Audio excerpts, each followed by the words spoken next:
നമ്മൾ ഓഹരി വിപണിയിലെ തകർച്ചകളിൽ എങ്ങനെ മികച്ച രീതിയിൽ നിക്ഷേപിക്കണം എന്ന എപ്പിസോഡിലേക്ക് കടക്കുകയായി. അതിനു മുൻപ് ഓഹരി നിക്ഷേപത്തിന്റെ പ്രാധാന്യവും, എന്തിന് ഓഹരിയിൽ നിക്ഷേപിക്കണം, ഓഹരിയിൽ നിക്ഷേപിക്കുന്നതിനായുള്ള ചില സൂത്രവാക്യങ്ങൾ തുടങ്ങിയ കാര്യങ്ങൾ നിർബന്ധമായും അറിഞ്ഞിരിക്കേണ്ടതുണ്ട്. ആദ്യമായി നിക്ഷേപം നടത്തുമ്പോൾ ശ്രദ്ധിക്കേണ്ട കാര്യങ്ങളാണ് വരുന്നത്. ഇത് ദീർഘകാല നിക്ഷേപകർക്കാവും കൂടുതൽ പ്രയോജനപ്പെടുന്നത്. ഓഹരി വിപണിയിൽ എത്ര തരം ട്രേഡിംഗ് ഉണ്ടെന്നും അവയുടെ വിശദാംശങ്ങളും വരുന്ന എപ്പിസോഡുകളിൽ വരുന്നതാണ്. ദീർഘകാലത്തേക്ക് വലിയ സമ്പത്ത് സൃഷ്ടിക്കാൻ ഓഹരി നിക്ഷേപത്തെ വെല്ലാൻ മറ്റൊരു നിക്ഷേപവുമില്ല എന്നതാണ് വസ്തുത. എന്നിരുന്നാലും മികച്ച റിട്ടേൺ ലഭിക്കുവാനായി ഓഹരിയിൽ നിക്ഷേപിക്കുമ്പോൾ കുറച്ച് കാര്യങ്ങൾ ശ്രദ്ധിക്കേണ്ടതുണ്ട്. ആദ്യമായി, നിക്ഷേപത്തിനിറങ്ങുന്നവർ മാനസികമായി തയ്യാറെടുപ്പ് നടത്തുന്നത് നല്ലതാണ്. അതിന് ആദ്യം വേണ്ടത് ചാനലുകളിൽ നിന്നോ മറ്റ് നവമാധ്യമങ്ങളിൽ നിന്നോ പെയ്ഡ് സർവീസായി ലഭിക്കുന്ന ടിപ്സുകളിൽ നിന്നോ അല്ലെങ്കിൽ സുഹൃത്തുക്കളോ അടുപ്പമുള്ളവരോ പറയുന്നത് കേട്ട് സ്വന്തമായി ബോധ്യം വരാതെ ഒരിക്കലും ഓഹരികൾ വാങ്ങാതിരിക്കുക. ഓഹരി വിപണി വലിയ റോക്കറ്റ് സയൻസ് അല്ല എന്ന സത്യം മനസ്സിലാക്കുക.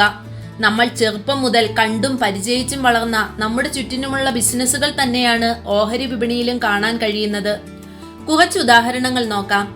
ഒരു ദിവസം തുടങ്ങുന്നത് മുതൽ അവസാനിക്കുന്നത് വരെ ഈ കമ്പനികളെല്ലാം നമ്മുടെ നിത്യജീവിതത്തിന്റെ ഭാഗമാകുന്നു. അത് കാലത്തെഴുന്നേറ്റ് ബ്രഷ് ചെയ്യാൻ ഉപയോഗിക്കുന്ന ബ്രഷ്, പേസ്റ്റ്, കുളിക്കാൻ ഉപയോഗിക്കുന്ന സോപ്പ്, അലക്കാൻ ഉപയോഗിക്കുന്ന സോപ്പിൽ തുടങ്ങി തലയിൽ തേക്കുന്ന എണ്ണ, അടുക്കളയിൽ പാചകത്തിന് ഉപയോഗിക്കുന്ന വസ്തുക്കൾ, ഭക്ഷണ സാധനങ്ങൾ മുതൽ കാലിൽ ധരിക്കുന്ന പാദരക്ഷകൾ, ധരിക്കുന്ന വസ്ത്രങ്ങൾ, ജോലിക്ക് പോകാൻ ഉപയോഗിക്കുന്ന വാഹനം, സാമ്പത്തിക ഇടപാടുകൾക്കായി ആശ്രയിക്കുന്ന ബാങ്കുകൾ, രോഗം വരുമ്പോൾ ആശ്രയിക്കുന്ന ആശുപത്രികൾ, മരുന്നുകൾ, ഗൃഹനിർമ്മാണത്തിന് ഉപയോഗിക്കുന്ന പെയിന്റുകൾ, സിമന്റ്, കമ്പികൾ, ഇലക്ട്രിക് വസ്തുക്കൾ മുതൽ ഒരു വീട്ടിൽ ഇടം പിടിച്ചിരിക്കുന്ന ഇലക്ട്രോണിക് സാധനങ്ങൾ വരെ ഈ ലിസ്റ്റിൽ വരും. ഇനിയുമുണ്ട് നമ്മുടെ നിത്യജീവിതത്തിന്റെ ഭാഗമായി മാറിയ പേരുകൾ. ഈ പേരുകളിൽ മിക്കവയും നാം എന്നും കേൾക്കുന്നവയുമാണ്. ഉദാഹരണത്തിന്, ബ്രഷ് മുതൽ പേസ്റ്റ്, സോപ്പ്, കാപ്പി, തേയില വരെ നിർമ്മിക്കുന്ന ഹിന്ദുസ്ഥാൻ യൂണിലിവർ, ഡാബർ, ഗോദ്രേജ്, നെസ്ലെ എന്നിവയും, സൺഫീസ്റ്റ് ബിസ്ക്കറ്റ്, ആശീർവാദ് ആട്ട മുതൽ മംഗൾദീപ് അഗർബത്തി വരെ നിർമ്മിക്കുന്ന ITC, ബിസ്ക്കറ്റുകളിൽ എന്നും കേൾക്കുന്ന പേരായ ബ്രിട്ടാനിയ, ബാങ്കുകളിൽ വരുന്ന SBI, HDFC, ICICI, federal bank പോലെ ഒരുപാട് ബാങ്ക് പേരുകളും, ബാങ്കുകളിൽ അഥവാ ഈ ആധുനിക കാലത്ത് തൊട്ടതിനെല്ലാം ഉപയോഗിക്കുന്ന സോഫ്റ്റ്വെയർ കമ്പനികളായ TCS, ഇൻഫോസിസ്, വിപ്രോ, HCL, ഇനിയും എണ്ണിയാൽ തീരാത്തത്ര IT കമ്പനികളും, വാഹനങ്ങളിൽ നാം എന്നും ഉപയോഗിക്കുന്ന Tata Motors, Maruti, Ashok Leyland, Mahindra, Eicher, Hero, Bajaj, TVS, എണ്ണിയാലൊടുങ്ങാത്ത മരുന്ന് നിർമ്മാണ കമ്പനികൾ, കൺസ്ട്രക്ഷൻ മേഖലയിൽ എന്നും കേൾക്കാറുള്ള പേരായ Pidilite, Asian Paints, Berger Paints, ACC, Dalmia, Ambuja, Tata Steel, JSW, ഗൃഹോപകരണ നിർമ്മാണ കമ്പനികളായ വോൾട്ടാസ്, ഹേവൽസ്, വീഗാർഡ്, പോളിക്യാപ്, രാജ്യത്തിന്റെ പുരോഗതിയിൽ നെടും തൂണുകളായ L&T, BHEL, സീമെൻസ്, നമ്മുടെ രാജ്യത്തിന്റെ പ്രതിരോധ മേഖലയെ ശക്തിപ്പെടുത്തുന്ന HAL, BEL എന്നിങ്ങനെ ഈ ലിസ്റ്റ് തീരുന്നില്ല. ഒരു ഉദാഹരണം കൂടി നോക്കാം. ഒരു വാഹനം നിർമ്മിച്ച് നിരത്തിലിറങ്ങുന്നത് പല കമ്പനികളുടെയും അധ്വാനത്തിന്റെ ഫലമായാണ്. ഇത് വാഹനത്തിന്റെ ടയർ, മറ്റ് ഘടകങ്ങളായ steering, axle, headlight, brake, screws, seat, സെൻസറുകൾ മുതലായവ നിർമ്മിക്കുന്ന കമ്പനികളിൽ മാത്രം ഒതുങ്ങുന്നില്ല. വാഹനം നിരത്തിലിറങ്ങിക്കഴിഞ്ഞാൽ ആവശ്യമായ ഇൻഷുറൻസ് പരിരക്ഷ തരുന്ന സ്ഥാപനങ്ങൾ, വാഹനം വാങ്ങുന്നതിന് വായ്പ തരുന്ന ബാങ്കുകൾ അല്ലെങ്കിൽ ധനകാര്യ സ്ഥാപനങ്ങൾ വരെ നീണ്ടുപോകുന്നു ഈ നിര. ഇവയെല്ലാമാണ് നമ്മുടെ നിക്ഷേപങ്ങൾ അഥവാ നാം നിക്ഷേപിക്കുമ്പോൾ ഓർത്തെടുക്കേണ്ട പേരുകൾ അല്ലെങ്കിൽ കമ്പനികൾ. ഇനി ഓഹരിയിൽ നിക്ഷേപിക്കേണ്ടതിന്റെ ആവശ്യകത എന്താണെന്ന് മനസ്സിലാക്കാം. ഓഹരി നിക്ഷേപത്തെ ഒരു ചൂതാട്ടമായി കാണാതെ ദീർഘകാലത്തേക്ക് സമ്പത്ത് സൃഷ്ടിക്കാൻ നല്ലൊരു ഉപാധിയായി മാത്രം കാണുക. എപ്പോഴും നിക്ഷേപത്തിനിറങ്ങുന്നവർ മനസ്സിലാക്കേണ്ടത്, നമ്മൾ നിക്ഷേപത്തിനായി തിരഞ്ഞെടുക്കുന്ന കമ്പനികളിൽ നിക്ഷേപിക്കുമ്പോൾ നമ്മളും ആ കമ്പനിയുടെ ഒരു ഭാഗമാവുകയാണ് എന്നതാണ്.